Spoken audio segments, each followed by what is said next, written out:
Closed captioning of this program is brought to you by Pioneer Petroleums. Fuel your passion.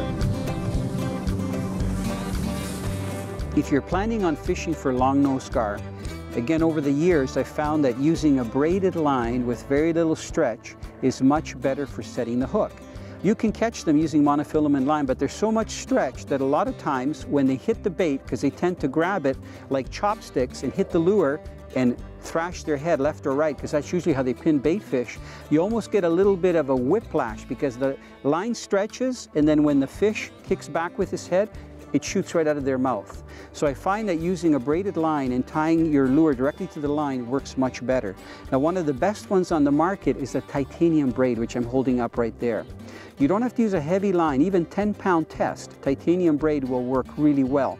This particular one that I'm holding up is 15-pound test, and it has the line diameter of 4-pound monofilament.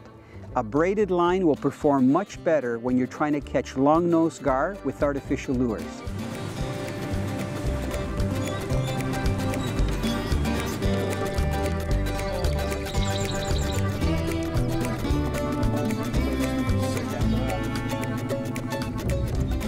Ooh, I see a nice dark one right there. I think it's a good size one. I don't know if he's going to go for it. Come on up, you. Come on. Oh, he's going for it. Come on. Oh, got him. Good size fish. I don't know if he's going to throw that hook. Every time I see their heads come up like that, I know how bony they are. See, I want him to jump or do something because I don't want him to have too much energy when I go to handle him. This guy's over 3 feet long. He's not a monster. I've gotten him between 40 and 50 inches. See if he stays on when I get my glove. Another tip, you know, I've been using this glove. This is the Normark glove, stainless steel and Kevlar. When you go to grab one of these gar, hold on tight. Oh, you might throw the hooks. Come here. See, they don't like to dive, especially in the warm water. He's got the line all wrapped around him. I'm going to try to grab him and hold on. I'll tell you, when I grab them, it's like a death grip. They've got so much power. It's like trying to grab a snake. That's what it is. The line's wrapped around a few times. I got to be so careful because I got 3 little treble hooks on there. You can see I've only got them hooked with 1 hook. The other ones are loose. Just going to pop that out and watch that beak. I'm going to see if I can hold him pointing at you.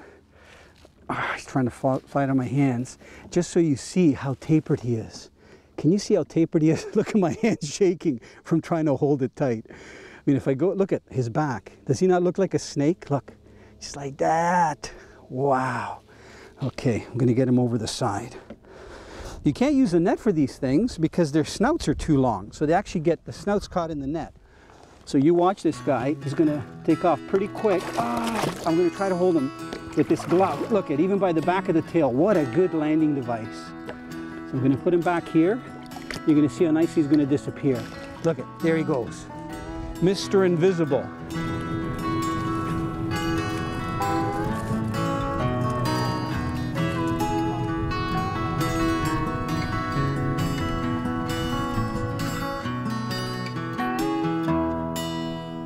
The rod and reel outfit you choose if you're going to be fishing for longnose gar is very important. What I'm holding up in my hand is a medium action to light action spinning outfit.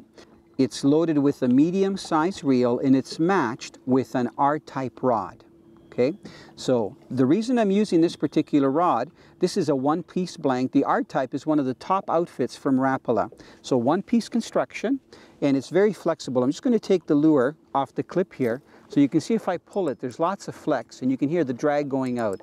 The last thing you want for these gar pike is to have a rod that's too stiff, because a lot of times when you go to set the hook, if the rod doesn't give, the lures won't catch on the bone, it'll just pull off. Now the other outfit that I've been fishing is right here in my right hand, and this is part of the TS2 series. T stands for technique and S specific. If you look here on the blank, you'll see that it actually says top water.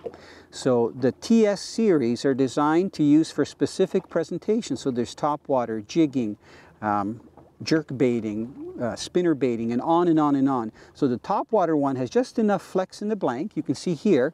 The 2, by the way, stands for 2-piece. So this is a 2-piece rod. That's where it's joined. And if I also show you the flex on this rod, it's got just the right amount of flex if you're fishing a top water or if you're using an original Rapala for these Longnose Gar. Why do you want the flex? You want the flex so that there's a split second when the fish grabs the lure and it turns for the hooks to actually catch.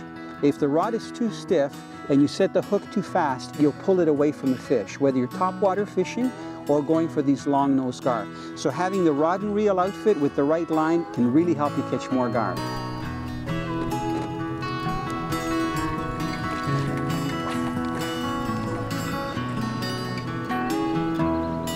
Come on, come on, come on, come on, come on. Got him. I love the somersaults and cartwheels. Beautiful, look at those spots. Spotted gar, the proper name is Longnose Gar. And if you watch over my shoulder, you'll see where I grab him. This guy's not really done, but I'm gonna try grabbing him just behind the head and holding on tight. You gotta really clamp down. Because like I say, they're almost like grabbing a pipe. So look at this guy here. Hook just in the side.